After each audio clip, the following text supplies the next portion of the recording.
สบา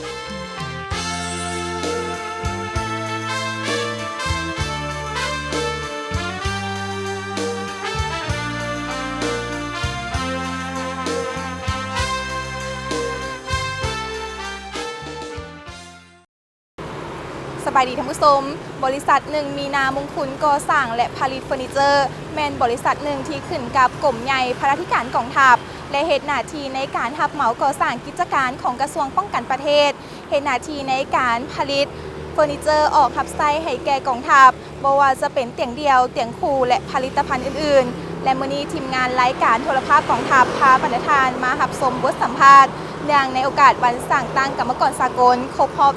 139 ปีซึ่งจะเป็นแนวใดนั้นเชิญประธานติดตามรับชม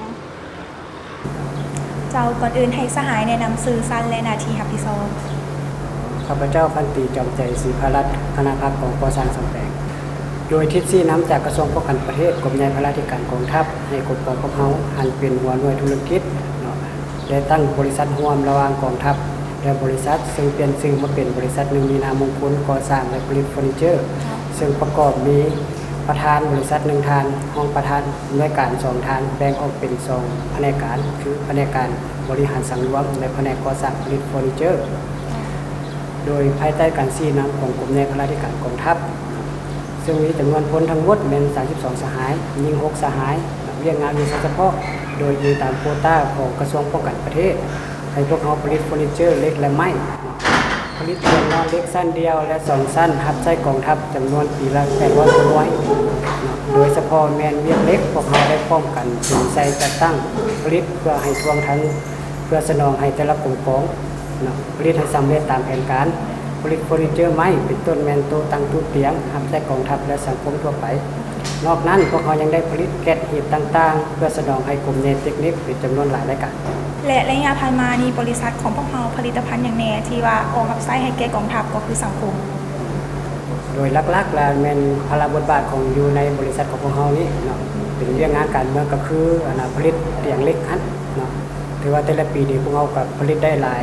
จำนวนหลายหน่วยนั่นแหละเนาะโดยรับใช้กองทัพแน่แล้วก็รับใช้สังคมแน่แล้วก็นอกนั้นพวกเรายังได้ผลิตเฟอร์นิเจอร์ไม้นะเป็นตัวตั้งตู้เตียงเนาะเพื่อรับใช้กองทัพแล้วก็สังคมทั่วไป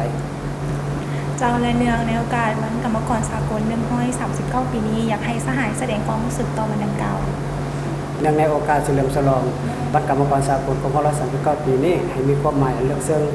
คณะพักคณะบรรษาและคณะอำนวยการก็ได้ถือเอาสมาชิกกรรมกรสาวกแรงงานในกลุ่มกองก็คือบริษัทของพวกเขาได้พบระดมสุขโยให้เขาเจ้ารับรู้เข้าใจและเสื่อมซึมมูลเชื่อ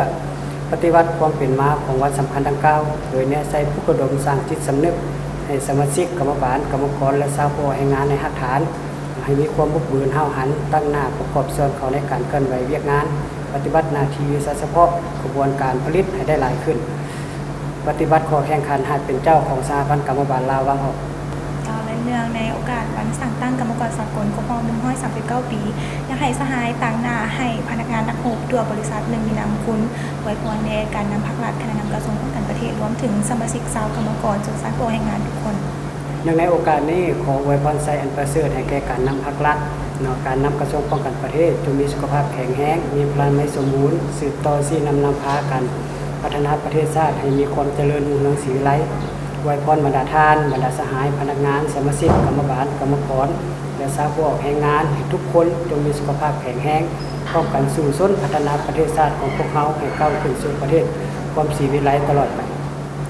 ที่ประธานรับชมผ่านไปนั้นก็แมนการให้สัมภาษณ์ของสหายพันตรีจอมใจศรีพารัตน์คณะกรมก่อสร้างส้มแปงและผลิตเฟอร์นิเจอร์และเนื่องในโอกาสวันสั่งตั้งกรรมกรสากลครบรอบ139 ปี1 พฤษภาคม ปี 1886 หา 1 พฤษภาคม ปี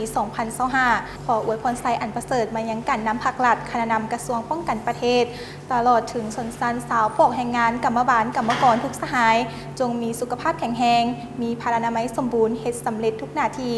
และมาฮอดนี้เวลาของทางรายการโทรภาพกองทัพก็ใกล้จะหมดลงแล้วขอบใจทุกท่านที่ให้การติดตามรับชมพบกันใหม่โอกาสหน้าสำหรับมื้อนี้สบายดี